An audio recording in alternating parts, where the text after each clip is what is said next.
Estamos de volta aqui na leitura diária da Palavra de Deus. Olá para você e eu sou a Jaque. Espero que você esteja bem. Eu estou bem, muito obrigada. Se você é novo aqui no canal, esse é um canal que se chama De Volta à Essência. Eu falo sempre porque sempre tem alguém entrando aqui. E o objetivo da gente aqui no canal é fazer leituras diárias da Bíblia. Então, todo dia nesse horário, você vai encontrar uma palavra, vai ter uma palavra de Deus para você. Nós temos já alguns livros salvos aqui de leituras anteriores que fizemos aqui. Estamos no momento no livro de Atos e esse livro nós vamos continuar ainda por alguns dias.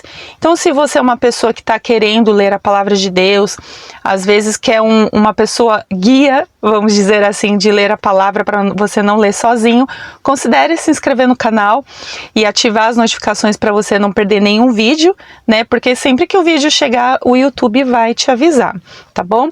Compartilha também, se você achar legal, com alguém que está aí na mesma pegada que você, alguém que quer também aprender um pouco mais da palavra de Deus, ou alguém que às vezes acha que é difícil ler a Bíblia, é difícil entender esse livro.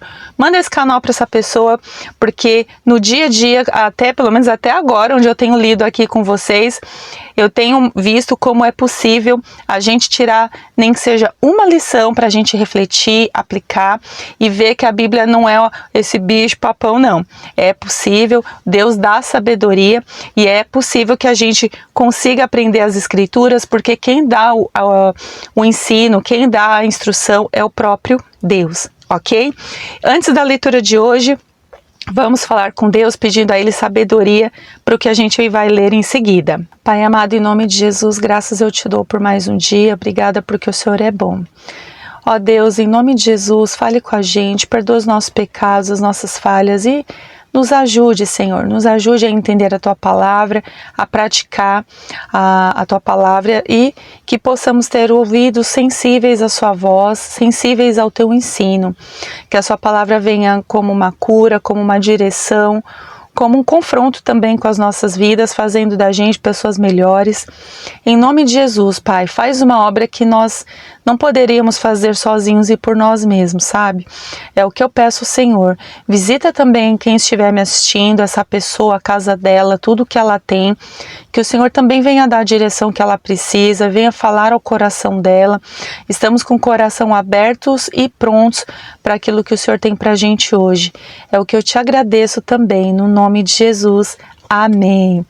Amém, gente. Palavra de Deus, então, estamos hoje no livro de Atos, capítulo 13, onde a Bíblia, ela diz o seguinte, pega lá sua Bíblia rapidinho, se for o caso, pausa o vídeo e volta aqui comigo para que a gente siga na leitura. E a palavra de Deus, ela fala para nós o seguinte, Atos 13, ok? Na igreja em Antioquia havia profetas e mestres, Barnabé, Simeão, chamado Níger, Lúcio de Cirene, Manaém, que havia crescido com o governante Herodes, e Saulo. Enquanto cultuavam o Senhor e jejuavam, o Espírito Santo disse, separai-me Barnabé e Saulo para a obra para a qual os tenho chamado. Então, depois de jejuar, oraram e lhes impuseram as mãos e deixaram que partissem. Assim, enviados pelo Espírito Santo, desceram a Seleucia e dali navegaram para Chipre. Chegando a Salamina, anunciavam a palavra de Deus nas sinagogas dos judeus e tinham João como auxiliar. Depois de atravessar a ilha toda até Pafos, acharam um judeu chamado Bar-Jesus, que era mago e falso profeta. Ele estava com o procônsul Sérgio Paulo, que era um homem sensato. Este chamou Barnabé e Saulo e demonstrou desejo de ouvir a palavra de Deus. Mas Elimas, o mago, pois assim se traduz o seu nome, opunha-se a eles, procurando desviar o procônsul da fé. Todavia, Saulo, também chamado Paulo, cheio do Espírito Santo, fixando os olhos nele, disse, ó filho do diabo, cheio de todo engano e de toda maldade, inimigo de toda a justiça, não cessarás de perverter os caminhos retos do Senhor? Agora a mão do Senhor está contra ti e ficarás cego, sem ver o sol por algum tempo. Imediatamente névoa e escuridão caíram sobre ele, e andando procurava quem o guiasse pela mão. Então, vendo o que havia acontecido, o procônsul creu, muito impressionado com o ensino do Senhor. Então Paulo e seus companheiros navegaram de Pafos e chegaram a Perge, na Panfilha. João, porém, separando-se deles, voltou para Jerusalém. Mas eles, passando além de Perge, chegaram a Antioquia da Pisídia. Entraram na sinagoga no dia de sábado e sentaram-se. Depois da leitura da lei e dos profetas, os chefes da sinagoga mandaram dizer-lhes: Irmãos, se tendes alguma palavra de exortação ao povo, falai.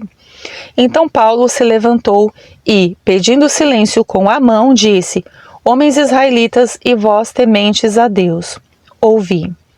O Deus deste povo de Israel escolheu nossos pais e exaltou o povo quando eram estrangeiros na terra do Egito, de onde os tirou com braço poderoso. Ele os suportou no deserto por quase 40 anos. Depois de destruir as 7 nações na terra de Canaã, deu-lhes o território delas por herança. Isso tudo levou cerca de 450 anos. Depois disso, deu-lhes juízes até o profeta Samuel. Então pediram um rei, e durante 40 anos Deus lhe deu como rei Saul, filho de Quis, homem da tribo de Benjamim. Depois que tirou Saul, deu-lhes Davi como rei, do qual também testemunhou dizendo: Achei Davi, filho de Jessé, homem segundo o meu coração, que fará toda a minha vontade. Da descendência deste, conforme a promessa, Deus trouxe a Israel o Salvador Jesus. Antes do aparecimento dele, João pregou a todo o povo de Israel um batismo de arrependimento. Mas, ao concluir seu ministério, João dizia: Que pensais que eu sou? Eu não sou o Cristo, mas depois de mim vem aquele de quem não sou digno de desatar as sandálias dos pés. Irmãos, filhos da linhagem de Abraão, e os que dentre vós temem a Deus, foi a nós que a palavra desta salvação foi enviada. Pois os que habitam em Jerusalém e as suas autoridades não reconheceram Jesus e, condenando-o, cumpriram as palavras dos profetas que são lidas todos os sábados. E mesmo não encontrando nele nenhuma acusação digna de condenação à morte, pediram a Pilatos que ele fosse executado. Quando terminaram de fazer todas as coisas que haviam sido escritas a respeito dele, tirando-o do madeiro, o puseram numa sepultura. Mas Deus o ressuscitou dentre os mortos, e ele foi visto durante muitos dias pelos que haviam subido com ele da Galileia para Jerusalém, os quais agora são suas testemunhas para o povo. E nós vos anunciamos as boas novas da promessa feita aos pais, a qual Deus cumpriu para nós, filhos deles, ressuscitando Jesus, como também está escrito no 2º Salmo: Tu és o meu filho, hoje te gerei. E quando a tê-lo ressuscitado dentre os mortos, para nunca mais voltar à deterioração, Deus falou: Eu vos darei as santas e fiéis bênçãos de Davi. Porque ainda em outro salmo diz: Não permitirás que o teu santo sofra deterioração. Porque Davi, depois de servir a sua própria geração, pela vontade de Deus, adormeceu e foi posto junto a seus pais e sofreu deterioração. Mas aquele a quem Deus ressuscitou não sofreu nenhuma deterioração. Irmãos, ficai, pois, sabendo que, por meio dele, vos é anunciado o perdão dos pecados, e por meio dele todo o que crê é justificado de todas as coisas de que não pudeste ser justificados pela lei de Moisés. Tomai cuidado para que não venha sobre vós o que foi falado nos profetas. Vede, ó zombadores, admirai-vos e desaparecei, porque em vossos dias realizarei uma obra na qual jamais creríeis, se alguém vos contasse. Quando iam saindo, rogavam-lhes que lhes repetissem essas palavras no sábado seguinte. E quando a reunião acabou, muitos judeus e gentios devotos convertidos ao judaísmo seguiram Paulo e Barnabé, os quais, falando-lhes, os encorajavam a perseverar na graça de Deus. No sábado seguinte, quase toda a cidade reuniu-se para ouvir a palavra de Deus. Mas, vendo as multidões, os judeus encheram-se de inveja e, blasfemando, contradiziam o que Paulo falava. Então, Paulo e Barnabé falaram corajosamente. Era necessário que, em primeiro lugar, se pregasse a vós a palavra de Deus. Mas, visto que a rejeitais e não vos considerais dignos da vida eterna, nós nos voltamos para os gentios. porque assim o Senhor nos ordenou. Eu te pus como luz dos gentios, a fim de que sejas para a salvação até os confins da terra. Ouvindo isso, os gentios alegravam-se e glorificavam a palavra do Senhor, e todos os que haviam sido destinados para a vida eterna creram. E a palavra do Senhor divulgava-se por toda a região. Mas os judeus incitaram as mulheres devotas de alta posição e os principais líderes da cidade, provocando uma perseguição contra Paulo e Barnabé, e os expulsaram do seu território. Mas estes, sacudindo contra eles o pó dos pés, partiram para Icônio. Os discípulos, porém, estavam cheios de alegria e do Espírito Santo. É interessante aqui, gente, quando a gente começa a ler Atos 13, como ocorre o envio do Espírito Santo. A gente viu aqui todo um contexto de Paulo e Barnabé na sua primeira viagem missionária em Chipre, pregando ali aos judeus, pregando ali aos gentios, a palavra de Deus novamente crescendo, as multidões ouvindo, né? A Bíblia diz que praticamente uma cidade inteira parou ali para ouvir ali a palavra de Deus, porque o Senhor queria alcançar aqueles corações. Os judeus desprezavam, então a palavra estava sendo aceita pelos gentios. Os gentios são os povos que não eram os judeus. Então eles recebiam aquela palavra com alegria. E ali a Bíblia diz que Paulo, ele pregava corajosamente. É interessante a gente voltar só um pouquinho nesse texto, logo no começo, quando a Bíblia fala sobre o envio do Espírito Santo, né? Aqui a Bíblia fala que quando tinham alguns homens de Deus ali reunidos, cultuando a Deus, orando, né? Eles estavam ali buscando ao Senhor e jejuando, foi quando o Espírito Santo disse, olha, separa Saulo e Barnabé. Observe que o Espírito Santo não fala Paulo, mas ele chama Saulo e Barnabé para a obra que eu os tenho separado. E aqueles homens ali, prontamente, eles ouvem ali o Espírito Santo, eles obedecem e oram por Paulo e Barnabé. E a Bíblia diz que ali Paulo, é a primeira vez que Paulo é chamado de Paulo, né? Ali Paulo e Barnabé são então enviados ali na sua primeira viagem missionária. É importante a gente pensar sobre o envio do Espírito Santo, porque às vezes nós queremos enviar pessoas para fazer coisas e a gente precisa ter certeza, gente, que esse envio é o próprio Espírito Santo que está querendo que faça. Se é a vontade do Espírito Santo e não a sua, não a minha.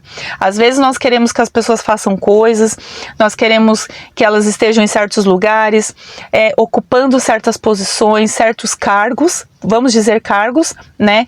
Sendo que é uma vontade nossa, não é uma vontade de Deus, não é a vontade do Espírito Santo, sabe? A gente vê aqui o Espírito Santo chamando, né, enviando Saulo e Barnabé para essa obra, e é legal quando a gente pensa a respeito de Saulo, porque alguns vídeos atrás nós falamos da conversão de Saulo. Então, a gente sabe que Deus tinha uma obra ali na vida de Saulo / Paulo, né?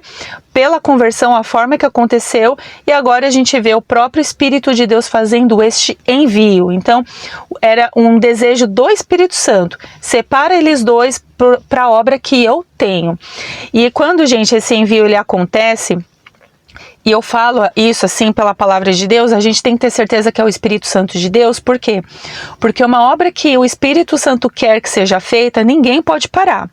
Por mais que o homem não aceite, não queira, por mais que aquela pessoa não seja o seu critério, o meu critério, mas se é o Espírito Santo que está mandando, a gente tem que enviar, a gente tem que liberar essa pessoa, porque se a gente resistir, a gente vai arrumar um problema pra gente. Não podemos resistir às escolhas do Espírito Santo, às escolhas de pessoas que ele faz para a obra que ele quer.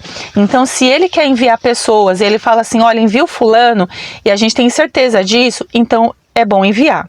E a gente precisa saber que o envio, aqui no contexto, ele aconteceu debaixo de um ambiente de adoração. Eles não estavam ali fofocando, eles não estavam ali jogando conversa fora, eles não estavam assim, analisando perfis, esse sim, esse não, ok, vamos enviar este. Não. O envio do Espírito Santo aconteceu debaixo de um ambiente de adoração. Ali os homens estavam cultuando ao Senhor e estavam em jejum. Estavam sensíveis à voz do Espírito Santo. E dessa forma eles ouviram o Espírito Santo e assim obedeceram. Então, quando formos enviar pessoas para fazerem coisas, a gente precisa se certificar do ambiente que nós estamos. Se nós estamos em ambientes de paz, ambientes pacíficos, ambientes de adoração, para que a gente tenha certeza que a voz que estamos ouvindo é a voz do Espírito Santo e não é a voz de homens ou a voz de outras pessoas nos induzindo a mandar a gente. Porque aqui, gente, a gente viu o tamanho da obra que aconteceu através de Paulo e Barnabé. E olha o que é interessante, quando eles são enviados pelo Espírito Santo, Paulo enfrenta um falso profeta, Paulo prega na sinagoga, ali para os judeus, para as multidões. Paulo e Barnabé começam a enfrentar a oposição dos judeus, começam a enfrentar a inveja dos judeus diante da aceitação do evangelho, diante da multidão, né? E mesmo assim a Bíblia fala que os discípulos ali, eles aceitavam tudo aquilo com alegria e cheios do Espírito Santo. O que eu quero dizer? Que se o envio que a gente faz de alguém não for baseado numa escolha do Espírito Santo, essa pessoa não vai resistir. Por quê? Porque ela vai enfrentar muita coisa pela qual ela não está ainda habilitada, ela ainda não está pronta para suportar. E a gente não pode subestimar a escolha do Espírito Santo. Quando Deus está chamando pessoas e na nossa cabeça a gente pensa assim, Senhor, mas será que essa pessoa mesmo? Ela não vai aguentar. A gente só vai saber disso se a gente estiver nesse ambiente de adoração, de culto, de jejum, onde o Espírito Santo vai falar claramente quem que é para a gente enviar. Porque só Ele sabe o que essa pessoa vai enfrentar. Mas volto a dizer, quando é uma escolha que é o Espírito Santo que faz, gente, a obra ninguém pode parar. Por mais que eu não aceite ou você não aceite, a gente não entenda muito bem, essa obra é uma obra da qual ninguém consegue parar. Porque se opor contra Deus é uma tolice, é uma besteira. Se Deus quer que a gente envie pessoas para fazerem algumas obras específicas, seja essa obra qual for, a gente tem que estar muito, mas muito sensível à voz do Espírito Santo. Porque se Ele está chamando, Ele vai habilitar, Ele vai dar graça a essas pessoas para que elas suportem o que precisam suportar. Veja que a Bíblia, mais uma vez, fala ali que Paulo está pregando corajosamente. A gente vê que isso é uma recorrência, eles pregando ali corajosamente ali para aquelas pessoas, para aqueles judeus, e a obra só crescia, as pessoas ali aumentava a quantidade de gente, aumentavam ali a quantidade de crentes, né, daquelas pessoas que aceitavam, porque não era uma obra feita por homens. Veja, gente, é o Espírito Santo que convence as pessoas do pecado, da justiça e do juízo. Então, quando o trabalho começa a crescer de forma numérica, como nós falamos aqui em vídeos anteriores, o Espírito Santo ele está conduzindo todas as coisas. Então, a gente precisa entender assim, quando o Espírito Santo começa a conduzir, o trabalho começa a pegar corpo. Agora, observe também assim, se o trabalho não está crescendo, se o trabalho continua sempre pequeno, sempre mirrado, será que o Espírito Santo está nesse trabalho? Ou será que a sua opinião, o seu desejo ali sobreposto para que sejam as coisas tudo do seu jeito e você não está ouvindo a voz de Deus para enviar pessoas, para alcançar vidas e fazer a obra que precisa ser feita? Eu não vou dizer que se você está certo ou está errado, não cabe a mim dizer isso, mas cabe a mim compartilhar a palavra de Deus e trazer essa reflexão para que o Espírito Santo continue falando nos nossos corações, para que a gente não venha resistir, né, à vontade do Espírito Santo nas nossas igrejas, nos nossos convívios, deixar que ele seja livre para fazer o que ele precisa ser feito, porque a obra não é minha e nem sua, a obra é dele, é do Espírito de Deus, tá bom? Que Deus abençoe você e até amanhã no próximo vídeo, e lembre-se, leia a sua Bíblia. Tchau, tchau.